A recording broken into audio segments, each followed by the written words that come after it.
بالتفاصيل الكشف عن موعد رحيل فيريرا وموقف خالد جلال من تدريب الزمالك.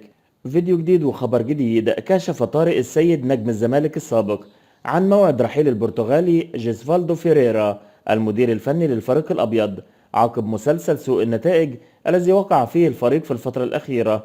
وأكد طارق السيد في تصريحات عبر حسابه الرسمي على فيسبوك أن مباراة الزمالك أمام الترجي التونسي في دوري أبطال أفريقيا هي المباراة الفاصلة بشأن رحيل فيريرا، وهي حاسمة حال الهزيمة سيرحل فيريرا فورا. وأوضح النائب سليمان وهدان عضو مجلس إدارة نادي الزمالك أول قرار للمجلس قبل اللقاء الصعب أمام الترجي والذي سيكون حاسما. وقال سليمان في تصريحات تلفزيونية: المجلس سيخاطب الجهات الأمنية لزيادة الحضور الجماهيري في مباراة الترجي التونسي الثلاثاء المقبل في دوري أبطال أفريقيا.